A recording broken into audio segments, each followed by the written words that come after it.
بسم الله الرحمن الرحيم.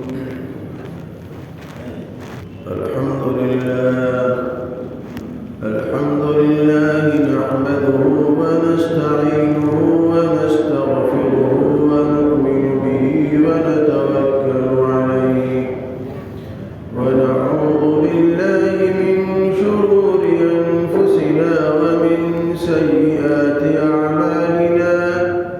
من يهده الله فلا مضل له ومن يضلله فلا هادي له، ونشهد أن لا إله إلا الله وحده لا شريك له، ونشهد أن سيدنا ومولانا محمدا عبده ورسوله، وبارك وسلم تسليما كثيرا كثيرا.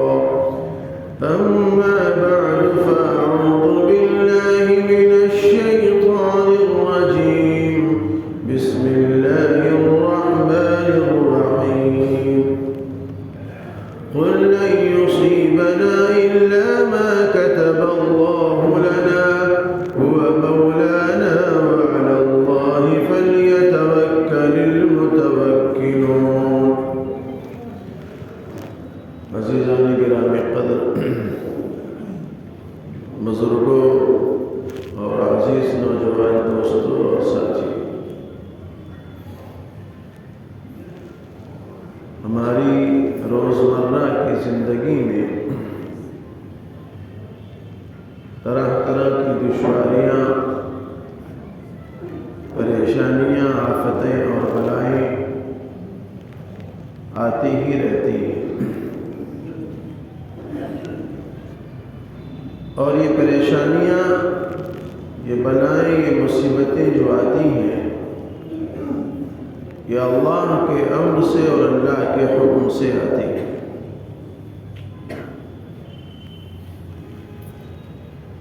اللہ رب العزت نے قرآن مجید میں ارشاد فرمایا ہے، قُلْ لَن يُصِيبَنَا إِلَّا مَا كَتَبَ اللَّهُ لَنَا۔ اے نبی، آپ کہہ دیجئے کہ ہمیں جو مصائب، آلام، پریشانیاں پہنچ رہی ہیں، یہ اللہ رب العزت نے ہمارے لیے مقدر کر دیا تھا،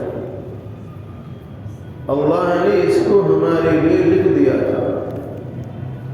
قُلْ لَن يُصِيبَنَا إِلَّا مَا كَتَبَ اللَّهُ لَنَا هُوَ مَوْلَانَا، اور اللہ تعالیٰ ہی ہمارے کارساز ہیں، ہماری بگڑی بنانے والے ہیں، ہماری پریشانیوں کو دور کرنے والے ہیں۔ وَعَلَى اللَّهِ فَلْيَتَوَكَّلِ الْمُؤْمِنُونَ، اور ایمان والوں کو تو اللہ تعالیٰ ہی پر بھروسہ کرنا چاہیے، اللہ پر ہی توکل کرنا چاہیے۔ اس آیت کریمہ میں اللہ رب العزت نے اس بات کی وضاحت فرما دی کہ حالات کا آنا، مصائب کا شکار ہونا، پریشانیوں کا آنا، یہ انسان کی اپنی جو اس کی تقدیر ہے، اس کی تقدیر میں لکھا ہوا ہے۔ کس طرح کے حالات تمہاری زندگی میں آئیں گے، اس طرح کے حالات اور پریشانیاں تمہاری زندگی میں آئیں گے۔ اب انسان کا کام یہ ہے کہ اللہ کی تقدیر پر راضی ہو کر جو حالات اور جو مسائل، جو پریشانیاں آئی ہیں، اس کے روک تھام کے لیے، اس کے سدباب کے لیے، اس کو دور کرنے کے لیے قرآن و سنت میں جو طریقہ بتلایا گیا ہے، اس طریقے پر ان پریشانیوں کو دور کرنے کی کوشش کرنا چاہیے، ان پریشانیوں کا سدباب کرنے کی کوشش کرنا چاہیے۔ جو چیز ہونا ہے وہ اللہ رب العزت نے ہمارے اور آپ کے لیے مقدر کر دیا ہے۔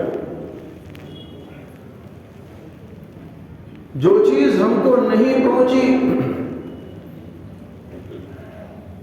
وہ کوئی آدمی ہم کو پہنچا نہیں سکتا تھا، اور جو تکلیف ہم کو پہنچ گئی ہے، جو حالات اور مسائل ہم تک پہنچ گئے ہیں، اس کو کوئی ہم سے روک نہیں سکتا۔ اب اگر حالات آئے ہیں تو ہمارا اور آپ کا جو طریقہ ہونا چاہیے قرآن و حدیث کے روح سے، اس کو دور کرنے کے لیے، ختم کرنے کے لیے اللہ پر بھروسہ کرتے ہوئے اللہ سے دعا کرنا چاہیے، اللہ سے مانگنا چاہیے۔ اگر یہ اعتماد اور یقین اور توکل کے ساتھ اور یقین کامل اور یقین مستحکم کے ساتھ آپ دعا کریں گے اس مصیبت کو زائل کرنے کے لیے، اس پریشانی کو دور کرنے کے لیے، تو انشاءاللہ آپ اپنی منزل مقصود تک پہنچ جائیں گے۔ لیکن اگر آپ کو اعتماد نہیں ہے، یقین نہیں ہے، توکل نہیں ہے، اور بغیر کسی عزم اور حوصلے کے آپ دعا کر رہے ہیں، اس دعا کی قبولیت کی یقین، پورا ہونے پر یقین اور عدم یقین کا مسئلہ ہے آپ کا، تو آپ کی گاڑی منزل مقصود تک نہیں پہنچ پائے گی۔ سب سے پہلے آپ کو اپنے اس دعا کے تعلق سے اللہ رب العزت کی بارگاہ میں قبول ہونے کا یقین کرنا۔ تو قرآن و سنت میں ان حالات اور پریشانیوں کو دور کرنے کے لیے جو طریقہ بتایا گیا ہے، اس کا طریقہ سب سے پہلا یہ ہے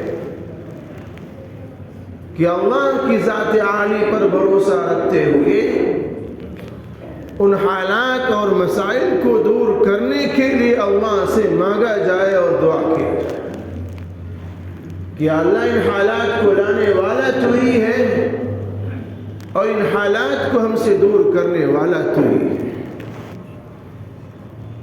کائنات میں جتنی چیزیں ہیں وہ تیری مخلوق ہیں، تیری پیدا کی ہوئی ہیں، اور تیری مخلوق تیرے تابع فرما بردار ہے، تیرے حکم کے منتظر ہے۔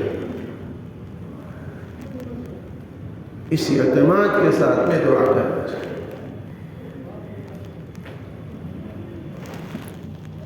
اللہ رب العزت نے انبیاء کرام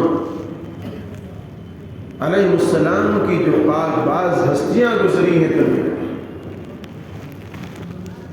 ان انبیاء کرام کے سامنے بھی حالات آئے، اللہ نے ان کو بھی آزمایا۔ قرآن کریم کی ایک آیت ہے وَلَنَبْلُوَنَّكُمْ بِشَيْءٍ مِّنَ الْخَوْفِ وَالْجُوعِ وَنَقْصٍ مِّنَ الْأَمْوَالِ وَالْأَنفُسِ وَالثَّمَرَاتِ وَبَشِّرِ الصَّابِرِينَ، کہ ہم حالات لائیں گے، مسائل لائیں گے، تمہیں آزمائیں گے۔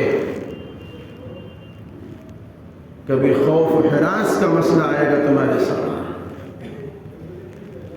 کبھی آمدنی کی کمی کا مسئلہ آئے گا، کبھی کساد بازاری کا مسئلہ آئے گا، کبھی کھیت کھلیان میں کم پیداوار کا مسئلہ آئے گا، کبھی جانوں کے نقصان کے ذریعے تمہیں آزمایا جائے گا، کبھی مال کے نقصان کے ذریعے تمہیں آزمایا جائے گا۔ لیکن جو لوگ اللہ تعالیٰ کی ذات عالی پر صبر کرتے ہوئے قرآن و سنت کے روح سے اس کے دور کرنے کے لیے، ختم کرنے کے لیے جو اللہ کی طرف متوجہ ہوتے ہیں، اللہ نے فرمایا وَبَشِّرِ الصَّابِرِينَ، صبر کرنے والوں کو آپ خوشخبری دے دیجیے، صبر کرنے والوں کو خوشخبری دے دیجیے۔ سیدنا ابراہیم علیہ السلام کتنی بڑی شخصیت، جنہیں اللہ رب العزت نے اپنا خلیل بنایا، اپنا دوست بنایا، اور جتنے سخت امتحانات ان کے سامنے آئے،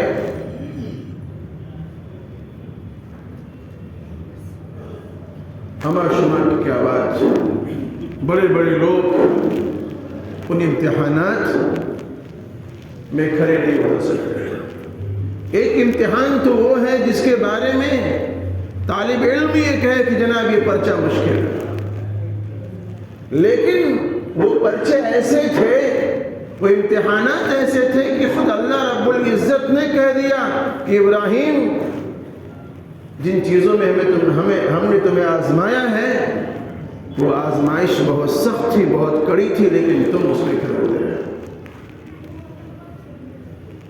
اور جب ابراہیم علیہ السلام نے صبر کیا، توکل کیا، تو اللہ رب العزت کی طرف سے حکم آیا قُلْنَا يَا نَارُ كُونِي بَرْدًا وَسَلَامًا عَلَىٰ إِبْرَاهِيمَ، آیات تو ٹھنڈی ہو جا سلامتی کے ساتھ، ابراہیم کو کوئی گزند و تکلیف نہیں پہنچنی چاہیے۔ مَن يَتَّقِ اللَّهَ يَجْعَل لَّهُ مَخْرَجًا، جو اللہ سے ڈرتا ہے، توکل کرتا ہے، اللہ اس کو ان حالات سے نکلنے کے راستے سجھا دیتا ہے، بتلا دیتا ہے۔ من يتق اللہ یجعل له مخرجا ويرزقه من حيث لا يحتسب، اور روزی ایسی جگہ سے اللہ اس کو بہم پہنچاتا ہے کہ انسان سوچ بھی نہیں سکتا تھا کہ ہمارے لیے روزی یہاں مقدر کر رکھی۔ وَمَن يَتَوَكَّلْ عَلَى اللَّهِ فَهُوَ حَسْبُهُ، جو شخص اللہ پر بھروسہ کر لیتا ہے اللہ اس کے لیے کافی ہے، کارساز ہے۔ ہمارے اور آپ کے پیارے نبی حضرت محمد مصطفیٰ صلی اللہ علیہ وسلم کے سامنے کتنے سخت حالات ہیں۔ 13 سالہ مکی جو زندگی ہے، قدم قدم پر مسائل ہیں، حالات ہیں۔ محبوب رب العالمین کائنات کے بام و در آپ کے لیے سجایا گیا اور بنایا گیا۔ امام الانبیاء ہیں وہ، بخشے بخشائے ہیں وہ، لیکن 13 سال کی جو مکی زندگی ہے، اس مکی زندگی میں جو حالات آپ کے سامنے آئے ہیں، ان حالات کو ہم اور آپ برداشت نہیں کر سکتے، نہیں جھیل سکتے۔ کفر اور ارتداد کی نوبت آ جائے گی ہمارے سامنے۔ شاب ابی طالب 3 سال تک ایک پہاڑ کی گھاٹی میں آپ کو اور آپ کے خاندان کو محبوس کیا گیا تھا، قید کیا گیا تھا۔ کھانے پینے کی تمام چیزیں ختم ہو گئی تھی، کوئی پانی نہیں پہنچا سکتا تھا، باہر سے کوئی سامان نہیں آ سکتا تھا،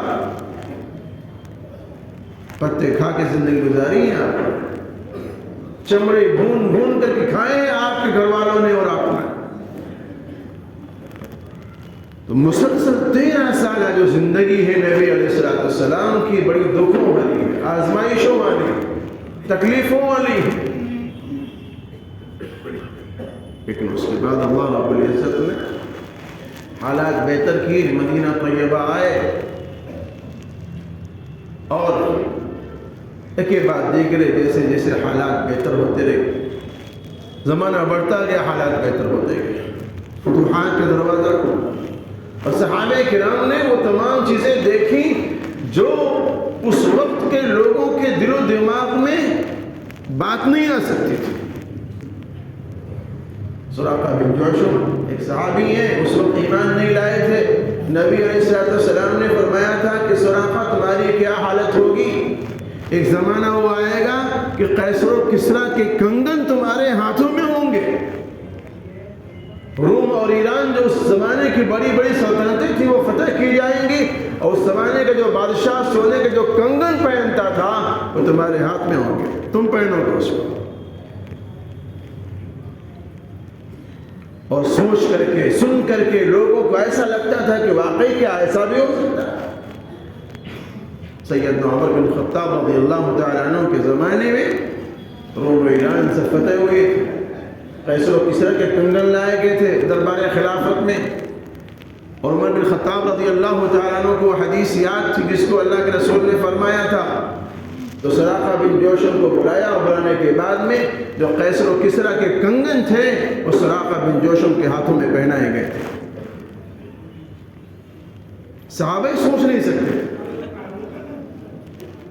حالات ہر زمانے میں آئے ہیں اور ہر کسی انسان کے ساتھ میں آئے ہیں، اچھے اچھوں کے ساتھ میں آئے ہیں، نیک لوگوں کے ساتھ میں آئے ہیں، اللہ کے ولیوں، متقیوں، صحابہ اور نبیوں کے ساتھ میں آئے ہیں۔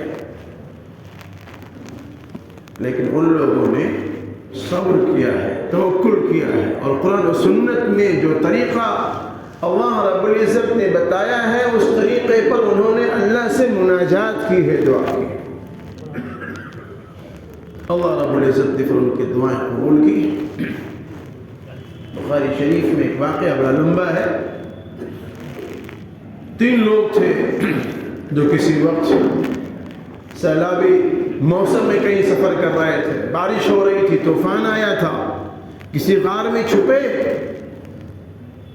اور رات میں ایک پہاڑی تودا لڑکتا ہوا آیا اور غار کے منہ پر وہ چپک گیا۔ نکلنے کا راستہ ہے، سانس لینے کا راستہ ہے۔